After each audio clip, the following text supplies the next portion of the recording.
이 좋은 교회에 또 이 귀한 시간에 말씀을 전할 수 있도록 해주신 우리 담임 목사님 또 당회 교회에 감사를 드립니다. 제가 홈페이지를 보니까 담임 목사님 전도서 강의하는 거 굉장히 제가 많은 은혜를 받았습니다. 본문 그대로 군더더기 없이 참 설교를 참 잘하시는구나. 설교를 제일 잘하는 분은 교인들의 사정과 심정을 잘 아는 담임 목사님입니다. 아무리 다른 사람들이 와봐야 그저 그렇습니다. 저도 어릴 때 유초동부 교사 교사도 해보고 다 했지만 이 담임 목사가 돼서 어른들 설교만 하다 보니까 어쩌다가 절기 때 교육기관에 설교해달라고 합니다. 그러면 내 나름대로는 설교를 잘한다고 하는데 애들은 시끄럽고 난립니다. 그래 어떤 목사님이 이렇게 절기 때 교육기관에서 설교를 열심히 했는데 애들 막 시끄럽고 난리 해서 설교를 끝마무리하고 축도한다고 손들었는데 거기 처음 온 애가 아니 저 사람 왜 손들었어? 그것도 몰라? 설교 죽 쏘서 벌 주는 거야. 그랬다고 하는 말이 있습니다.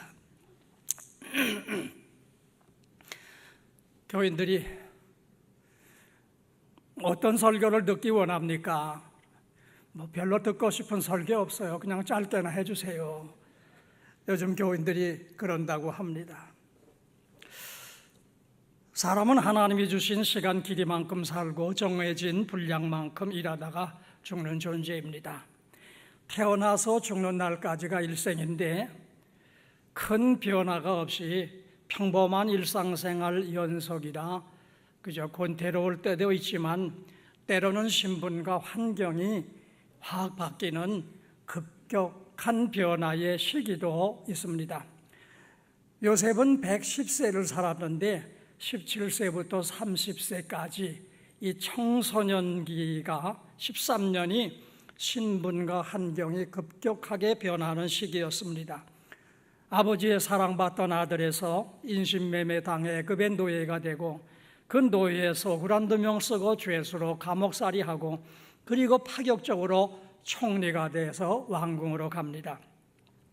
가족들의 보호와 책임져 주던 어린 편한 시절은 인신매매를 당하면서 끝이 나고 그때부터는 인생길을 혼자서 개척하며 비바람을 혼자 막아내며 살아가야 했습니다.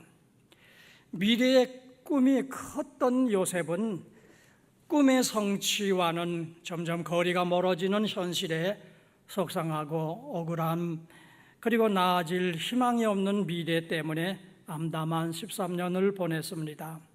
어쩌면 요즘 젊은이들이 힘들게 대학을 나와도 꿈을 펼칠 수 있는 직장, 취업들이 안 돼서 힘들어하는데 아마 요셉도 이런 일을 겪었습니다. 이 편안하던 삶이 갑자기 뒤틀린 것은 해를 끼치는 사람과 그리고 좋지 않은 환경을 만났기 때문입니다.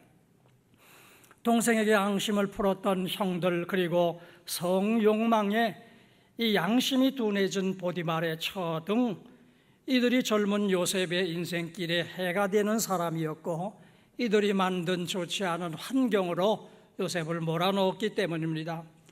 여러분들도 순탄했던 인생길이 어떤 때 불행해졌다면 그 원인이 어떤 사람을 만나서 그리고 6.25나 IMF 등 이렇게 불행해질 수밖에 없는 환경을 만났을 때입니다. 여러분들도 지난 인생길을 돌아보면 오랜 시간이 흘렀어도 미움과 분노와 용서가 안 되는 사람도 있을 것이고 잊혀지지 않는 어떤 사고와 사건으로 고통과 아픔의 세월을 보내실 때도 있었을 것입니다. 우리가 산다는 것은 많은 문제를 만나고 그 문제를 풀어나가는 과정의 연속입니다. 그런데 만난 문제를 잘 풀면 더 나은 삶이 되지만 그 문제를 제대로 풀지 못하면 거기서 주저앉아서 힘든 삶이 되고 맙니다.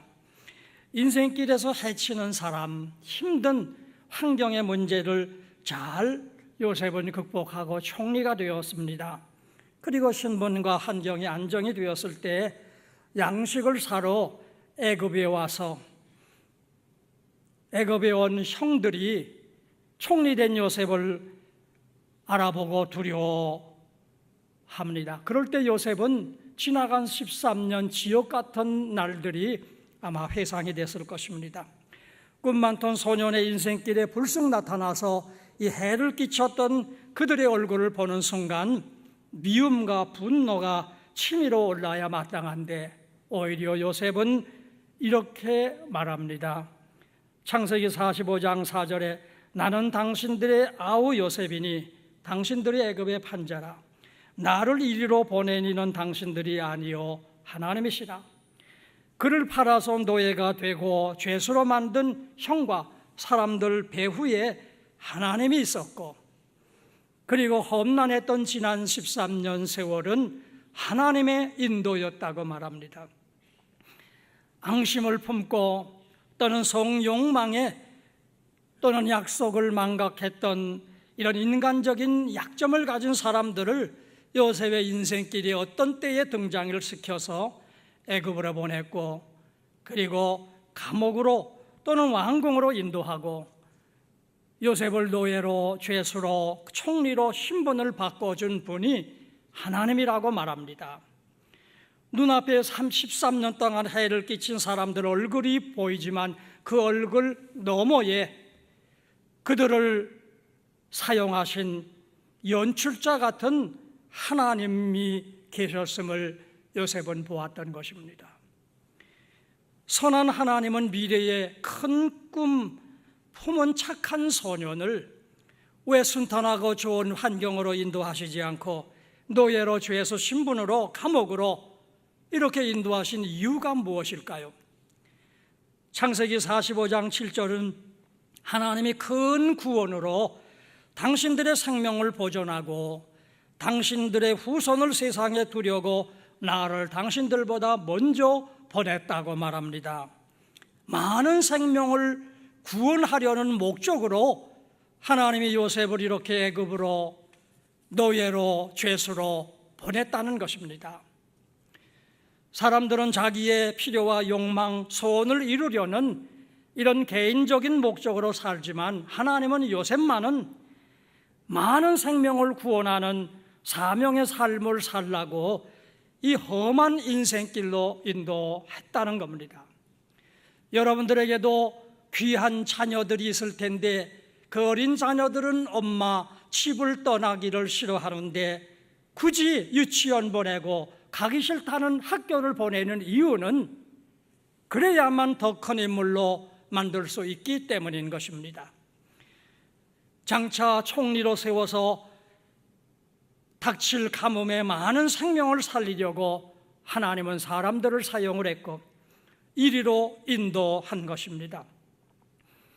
형을 통해서 애굽에, 보디발을 처를 통해서 감옥에, 그리고 술관원장을 통해서 왕궁에 보낸 분이 하나님이라는 겁니다. 하나님은 우리도 여러분도 개인의 필요와 욕망을 채우는 개인적인 삶보다 많은 생명을 구하는 사명의 삶을 살라고 여러분들을 자연인에서 신자로 불러주고 그리고 교회 불러서 신앙생활 하게 하시는 것입니다. 국가의 총리가 되려면 실력과 능력, 인격을 갖춰야 하는데 형들의 사소한 실수를 아버지께 고자질하는 이런 좁은 소견 가진 요셉을 총리감이 되게 하기 위해서 노예로 죄수로 보내서 훈련을 시켰던 것입니다. 먼저 노예입니다. 노예는 인생의 자기가 주인이 아닙니다. 주인이 따로 있어서 주인이 잘 되도록 섬기는 것이 노예의 삶입니다. 남을 짓밟고 남과 경쟁에 이겨야 내가 살아남는 세상인데 노예 요셉은 자기의 인생과 삶은 없고 주인의 생각과 뜻에 맞추어 섬기는 태도가 지금 살 길이라는 것을 깨닫게 됩니다. 하나님은 요셉을 많은 사람 구하는 일에 쓰시려고 철없던 그를 노예로 만들어서 노예 생활 수년 하다 보니까 남을 섬기는 것이 마치 생활 습관처럼 몸에 배게 되었던 것입니다. 이 노예 때 몸에 밴 섬기는 습관대로 감옥 가서도 남을 섬기니까 인정을 받았고 모범수가 되고, 그리고 총리가 된 후에도 이 섬기는 태도 때문에 백성을 섬기고 왕을 섬기니까 신뢰와 존경받는 사람이 되었던 것입니다. 예수님은 섬기려 오셨습니다. 신자들의 삶의 태도는 섬기는 것이라고 많은 설교를 들었지만, 우리들은 대우받을 만한 신분이나 학벌, 경력, 재산이 있는데 나보다 못한 사람을 섬기라고 하니까 그게 잘 안 되는 겁니다. 남을 섬겨야 될 위치가 되거나 섬기는 것이 생활 습관이 되어야만 섬길 수 있을 것 같습니다. 요셉은 주인을 잘 섬겨서 인정받아 살만해졌는데, 주인 처에 유혹을 거절했더니 누명을 씌워져서 감옥에 갔습니다. 이것처럼 세상은 좀 힘 가진 사람들이 이 보디발의 처처럼 순간의 성적인 쾌감이나 이익을 얻으려고 약자에게 한 행동이 한 소중한 인간을 오랫동안 고통과 불행하게 만드는 일들이 우리 사회에는 많이 일어나고 있습니다. 무슨 도지사 성추행 사건이니, 무슨 한 마을 사람들이 지체 여성을 성추문했다든가 등등, 조금 힘이 있다고 약한 사람을 순간의 욕망을 위해서 한 것 때문에 그 약자는 평생 동안 또는 많은 시간을 상처와 아픔을 겪으면서 살아야 하는 것입니다. 하나님은 왜 잘못이 없는 요셉을 그렇게 억울한 누명을 씌워서 죄수로 감옥에 보냈을까? 노예로 살 때는 그저 자기라는 존재를 좀 비우고 남을 잘 섬기기만 하면 편하게 살 수 있었는데, 그래서 어떻게 남을 잘 섬길 수 있나, 이게 관심사였습니다. 그런데 감옥에 딱 들어가 나니까 관심사가 바뀌었습니다. 감옥에서 요셉이 남을 잘 섬겨서 모범수로 인정을 받았지만, 모범수로 평생 감옥에서 사는 것이 그가 바라는 삶이 아닙니다. 이 죄수라는 신분을 벗고 감옥에서 풀려나 자유인으로 사는 것이 꿈입니다. 그런데 감옥에서 잘 남을 섬기는 태도 또는 어떤 노력으로도 이 죄인의 신분, 이 죄의 형벌이 감옥에서 벗어날 수 없다는 자기 노력의 한계를 느끼게 됩니다. 그래서 이 죄인의 신분과 형벌을 벗어줄 구원자 누군가, 간절하게 구원자를 바라게 됩니다. 어떤 사람은 하나님과 종교 그런 거 불필요하다, 내가 노력하면 세상에서 무엇이든지 다 할 수 있다, 그리고 인맥이 좋은 사람은 내가 어려울 때 내 아는 사람들이 나를 구해줄 것으로 생각을 합니다. 그러다가 어떤 중대한 문제에 부닥쳤을 때 자신의 노력으로도 안 되고 어떤 사람의 도움으로도 안 될 때 이 현실에서 나를 구해줄 진짜 구원자는 누굴까? 그때 비로소 하나님의 존재를 생각하게 되고, 그래서 신앙에 관심을 갖게 돼서 예수 믿게 되는 것입니다. 이 권력자 보디발에 의해서 죄인이 되었기 때문에 그를 구해줄 사람은 보디발보다 더 높은 사람이어야 합니다. 왕밖에는 없습니다. 그런데 지금처럼 죄수 신분으로, 그리고 외국인 신분으로는 감히 높은 왕을 만나거나 가까이 할 수 없습니다. 그런데 감옥에 있는 왕의 측근이던 이 술관원장이 곧 추록해서 복직할 것을 알았습니다. 이 사람을 통하면 왕에게 자기 존재와 억울함을 알릴 수 있고, 그래서 왕을 통해서 구원을 받을 수 있겠다 하는 생각을 하게 됩니다. 모든 인간은 아담의 원죄와 스스로가 짓는 자범죄로 요셉처럼 죄됩니다.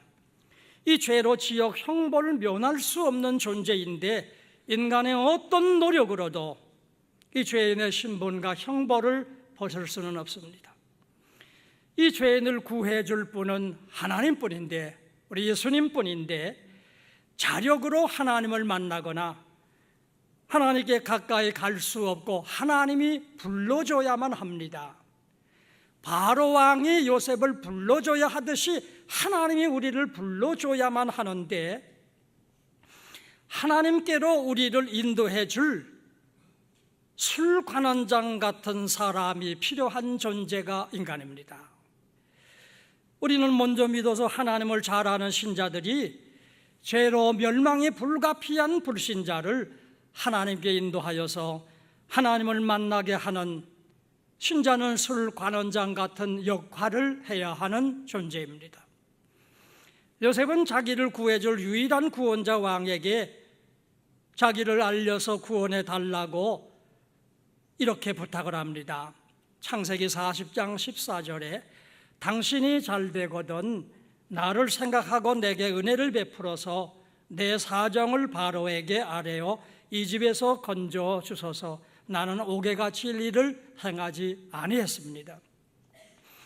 이 술관원장은 얼마 후에 출애굽을 했고 복권이 되어서 요셉과 약속대로 요셉을 구하려고 왕에게 말할 수 있는 처지가 되었음에도 요셉과의 구원의 약속도 잊어버리고 요셉 존재조차 까맣게 잊어버린 사람이 되었습니다.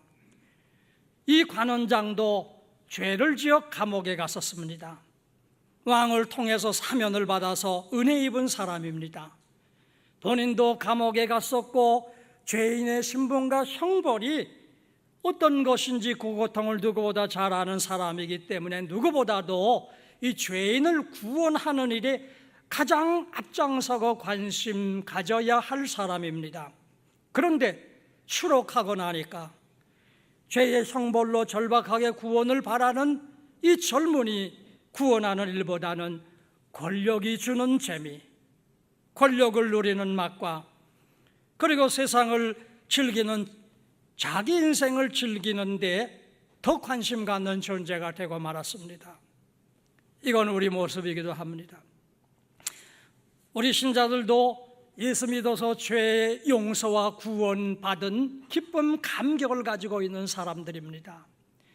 여러분들은 모태신앙이 돼서 이런 구원의 감격과 기쁨이 없는 사람도 있을지 모르지만 저도 모태 신자였는데 청년 20대 초반까지도 성가대도 하고 교사도 다 하면서 하나님의 존재가 있다고 믿질 않았습니다. 그러면서도 애들 보고는 예수 믿어야 구원받아.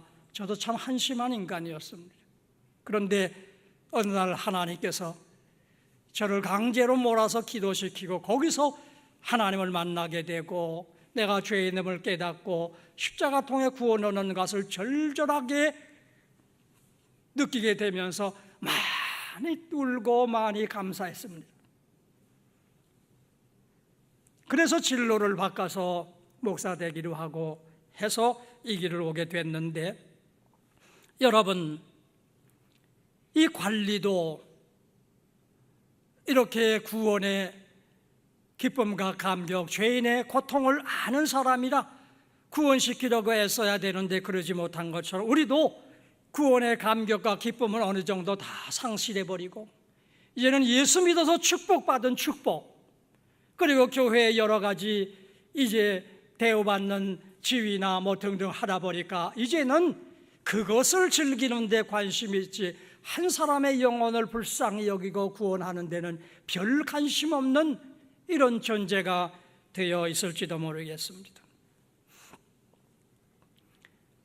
이 술관원장은 요셉을 잊었어도 하나님은 요셉을 잊지 않았습니다. 그리고 이 관리의 기억 속에 요셉이 생각나도록 하나님이 일을 만듭니다.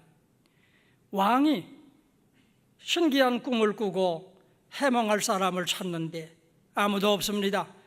그때 이 술관원장이 감옥에서 만났던 감옥에 있는 요셉이 생각나서 왕에게 추천을 했고, 요셉이 왕의 꿈 해몽을 잘 해서 왕이 너무나 흡족을 해서 파격적으로 사면을 시키고 총리로 세웁니다. 그런데 이 왕이 꾼 꿈은 앞으로 긴 세월 동안 가뭄 올 것이고 많은 백성들이 가뭄 때문에 굶을 것이다. 이런 경제적인 큰 문제에 봉착을 했습니다.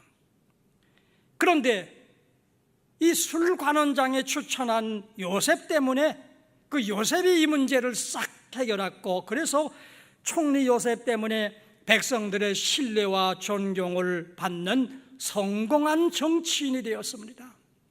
우리나라는 지금 경제적으로 어렵다고 아우성입니다. 요셉 같은 이런 분이 좀 있어서 이 문제를 시원하게 해결했으면 좋겠다. 설교 준비하면서 그런 생각이 문득 들었습니다. 왕은 이런 능력 있는 요셉을 추천한 술관원장을 더 신뢰했을 것이고, 그도 관원장도 요셉을 추천해서 이 나라를 이렇게 살리게 된 것 아마 큰 보람을 느꼈을 것입니다. 여러분, 모든 사람을 다 구원시키기 원하는 것이 하나님의 마음인데, 이 관원장이 요셉을 왕께 인도해서 요셉이 많은 생명 구한 것처럼 여러분들이 누군가를 교회로 인도해서 데려온 사람이 그 어떤 분이 요셉 같은 사람일 수도 될 수도 있을 것입니다. 여러분이 데려온 어떤 사람이 은혜를 받아서 선교사가 되고 목회자가 되고 전도자가 돼서 요셉처럼 많은 사람을 구원한다면 하나님을 기쁘시게 해드릴 것이고, 그 사람을 교회에 이끌어온 본인도 큰 보람을 느낄 것입니다. 저는 설교에 개인 얘기하는 거 적절치 않은 줄 알지만 30살 초년병 때 못 모르고 신학교 총신대학원 다니면서 지금의 용인 수지 풍덕천이라는 데 천막치고 개척을 했습니다. 한 6년을 개척을 해서 교회당도 지었는데, 그때 한 100여 명 이렇게 모였었습니다. 그런데 그 동네에 총각들, 그 동네 처녀들 참 예수 거기서 믿은 사람이 그분들입니다. 그런데 그 사람들이 한 5명 목사가 되고 여러 명 장로가 되고 사모님 되고 권사를 수두룩합니다. 40년이 지났는데도 그들의 모임이 있어서 1년에 2번씩 저를 오라고 해서 자기들 믿게 해준 거 너무 감사하다고 그런 말을 합니다. 여러분, 구원자는 하나님이시지만 어떤 사람을 구원하려고 하나님이 쓰시는 사람이 있습니다. 관원장이나 요셉 같은 사람입니다. 구원을 받은 애굽인과 유대인들은 물론 하나님이 구원을 베풀었지만 하나님이 쓰신 사람의 은혜도 있습니다.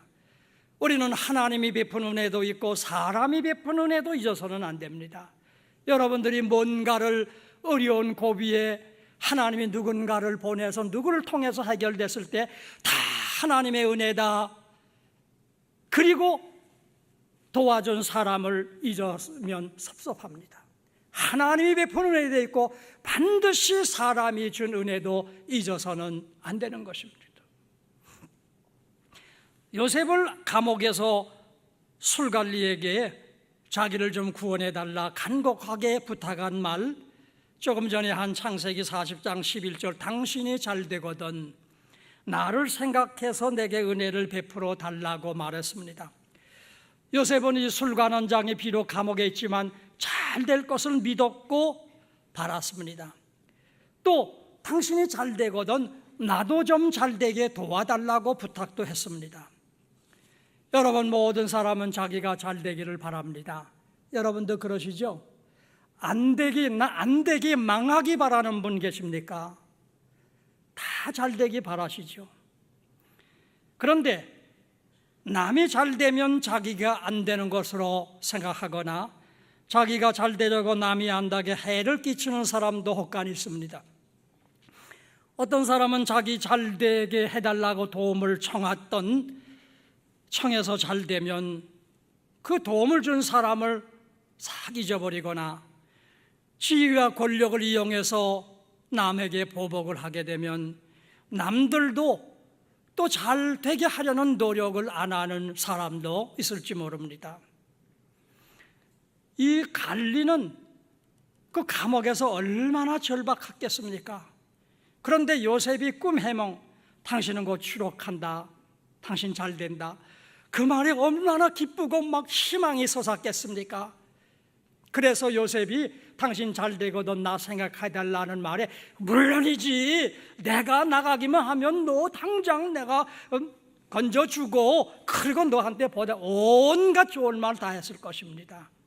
그런데 막상 감옥에서 나가고 잘 되고 난 뒤에 요셉을 까맣게 잊어버렸고 약속도 잊어버리고 말았습니다.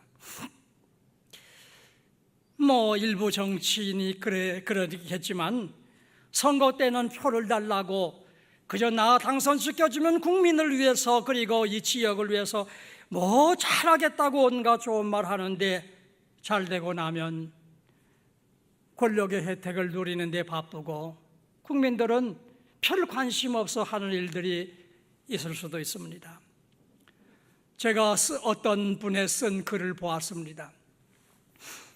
목사는 설교하는 사람인데 목사님들은 설교로 온갖 신앙적인 말, 온갖 좋은 말을 다 하면서 실제 생활에서는 비신앙적이고 악한 짓 많이 하고, 교인들은 목사님 설교당에서 온갖 좋은 말 많이 듣고 신앙적인 말 많이 듣는데 실제 생활에서는 비신앙적이고 악한 행동 많이 해서 빛과 소금의 종교인 기독교 빛을 잃어버리게 한다는 말을 글을 보았습니다. 요셉은 감옥에서 관리에게 당신이 잘되거든 나를 생각해달라 간곡한 부탁처럼 본인이 잘되고 나니까 남을 잘되게 하는 일에, 백성을 살리고 형제들을 살리는 일에 정말 모든 힘을 사용을 했습니다. 여러분, 비성경적인지 몰라도 사람 팔자 시간 문제다 이런 말이 있습니다. 요셉을 죽이려는 형들 앞에 얼마나 살려달라고 애걸 했습니까? 그런데 이제는 형들이 요셉에게 살려달라 애걸하는 처지가 바뀌었습니다. 그리고 보디발의 처도 자기는 주인이고 요셉은 노예니까 무시하고 누명까지 씌워서 그랬던 사람이 이제는 요셉이 자기 마음대로 할 수 있는 더 높은 위치로 상황이 바뀌었습니다. 요셉이 불과 몇 년 뒤에 이렇게 높은 사람 될 줄 알았으면 그때 그렇게 했겠습니까? 사람은 지금만 보고서 함부로 행동하고 함부로 판단해서는 안 된다는 것입니다. 은퇴 다 하시고 노인분들도 항의할지 몰라도 사실 노인이 되면 70, 80 되면 더 무슨 좋은 데 취직을 하시겠습니까? 무슨 큰 돈 벌겠습니까? 지금보다 더 환경이 좋아지지 않고 더 나빠질 수밖에는 없습니다. 제가 한 교회에서 오랫동안 목회하다 보니까 우리 교인들을 보니까 바빠서 그냥 어디 여행도 한번 못 가고 시간 없고, 그래서 내가 은퇴만 하면 그냥 나도 여행 많이 다녀야지. 그래서 막상 딱 은퇴하고 나니까 돈 있겠다, 시간 있겠다, 아직 걸어 다닐 수 있겠다, 여행 잘 다니시다가 몇 년 지나면 아파서 병원에 입원하고, 그러다가 병원에서 병 못 고치고 요양원에 가셨다가 그 다음에 다 천국 가시더라고요. 이게 노인들의 사람의 과정이 아닌가 생각합니다. 그래서 젊은이들이 어쩌면 나이 드신 노인 더 나아질 희망이 없어 보이니까 노인 무시할 수도 있습니다. 그래서 그런지 어떤 노인 요양원에 그 현판에 이런 글이 써 있습니다. 지금 혹시 30대 한번 손 들어보세요. 40대 한번 손 들고 계십시오. 여러분 40대입니다. 저는 71살입니다. 자, 손 든 분들은 젊고 저는 늙었습니다. 자, 나 젊어, 손 든 분, 나 젊어 너였고 너 늙으면 나 된다.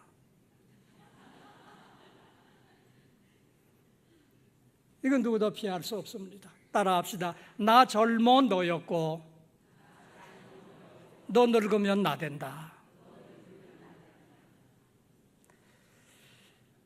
그런데 어린이 젊은이들은 지금은 가난한 집안의 아이, 참 무시당할 만한 아이지만 이 아이들이 장차 몇 년 뒤, 몇십 년 뒤 어찌 될지 아무도 모릅니다. 정말 무시해서 안 될 아이들이 이 젊은이들입니다.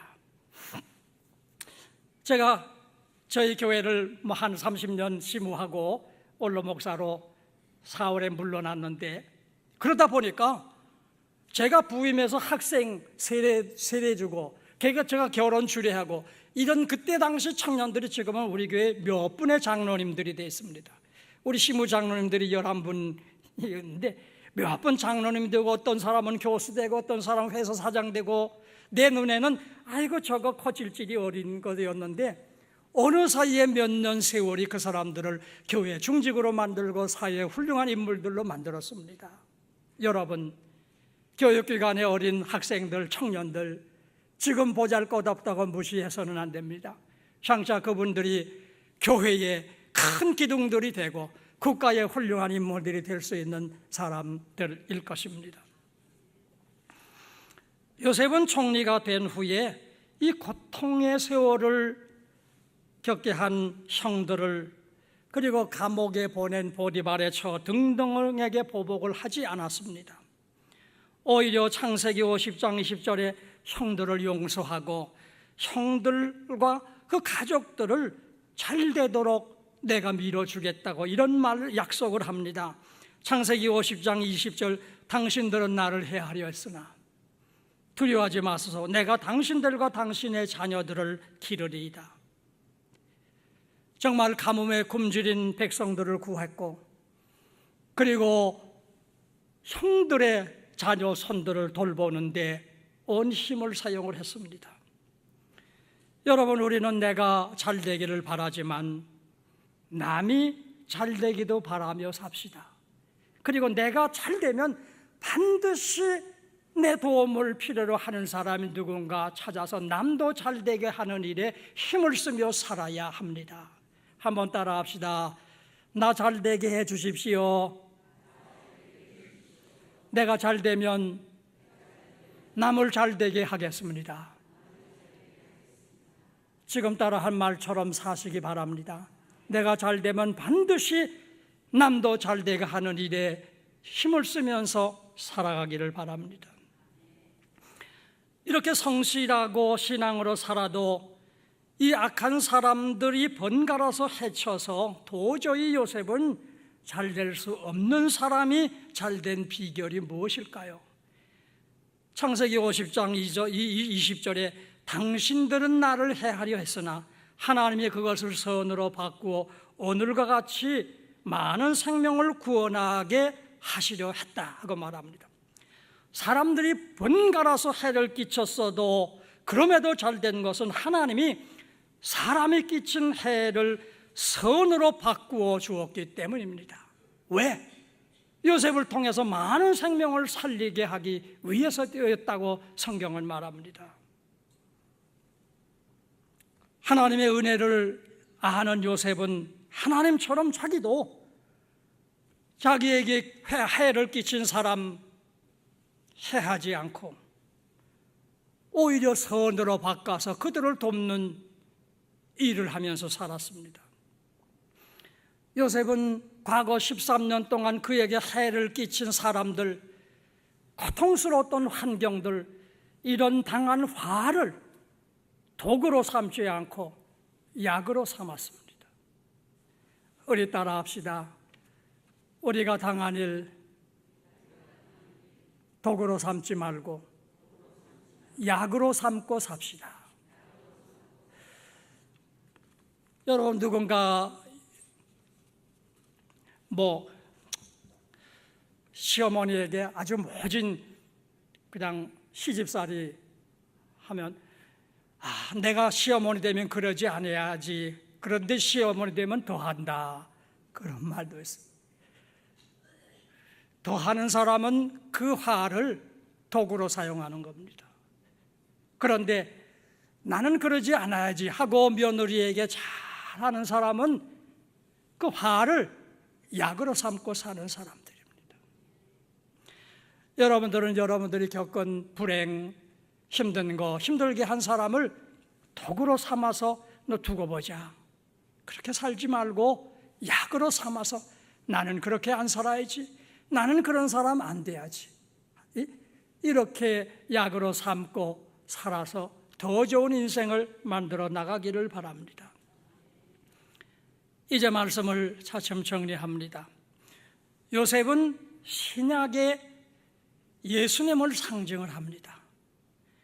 예수님은 사람들에게 해를 당해서 십자가에 죽었습니다. 그렇지만 하나님은 예수님이 당한 해 십자가를 죄 용서하고 구원받는 길로 만드셨습니다. 예수님이 약한 사람들에게 당한 화 십자가 죽음을 하나님은 선으로 바꾸어서 십자가 우리는 믿음으로 죄 용서와 구원받는 길을 열어놓으신 것입니다. 여러분, 혹시 좋으신 하나님이 왜 나를 힘든 상황과 왜 나를 저렇게 괴롭히는 사람을 만나게 했나, 그런 원망할 수 있습니다. 그러나 그런 환경, 그런 사람 이리로 인도한 분은 하나님이시다. 이 상황을 준 목적이 무엇일까? 한번 신앙적으로 생각해 보시기 바랍니다. 내 인격과 신앙을 변화시키려는 뜻이 있으신가? 아니면 장차 나를 어떤 중요한 일에 쓰시려고 이렇게 이 과정을 겪게 하시나? 이런 걸 한번 생각하시면서 신앙적으로 잘 인내하시면 하나님께서 다음 단계로, 더 좋은 단계로 여러분들을 인도하실 것입니다. 이제 요셉이 총리가 돼서 애굽에 와서 가족들을 초청합니다. 죽은 줄 알았던 요셉이 애굽의 총리 됐다는 얘기 듣고 가족이 이런 말을 합니다. 요셉이 애굽 가서 잘 됐대. 그리고 요셉도 애굽에 가서 애굽 나라를 잘 되게 하고 바로 왕을, 자기를 불러준 사람들을 잘 되게 했습니다. 여러분들도 어디 가든지, 교회를 오시든 직장을 오시든 가시든지 남들의 입에서 그 사람 거기 가서 잘 됐대, 그리고 여러분들이 속한 곳을 잘 되게 하시는 그런 역할을 하시며 살기를 바랍니다. 여긴 나하고 맞지 않아, 이 사람은 나하고 안 맞아, 자꾸 그런 핑계 대기보다도 어디 가든지 하나님이 보냈다, 내가 여기를 잘 되게 하겠다, 그래서 마지막에 잘 됐대, 그런 소리 들을 수 있기를 바랍니다. 그리고 또 한마디, 요셉 이방인이, 외국인이 한 나라의 총리 된다는 거 있을 수 없죠. 사람들의, 백성들이 얼마나 거부감 가졌겠어. 그런데 요셉이 총리 되고 나서 나라를 잘 살게 하니까 그 백성들이 요셉 온 걸 환영했을 건데, 잘 왔다, 당신 잘 왔다 우리나라에. 그리고 요셉도 왜 내가 이 애굽 와서 이 고생하나 막 갈등했겠지만 나중에는 이 여기 온 건 너무 잘했다, 그래서 아들 둘 이름 지은 걸 보면 잘 왔다, 그런 고백이 담겨 있습니다.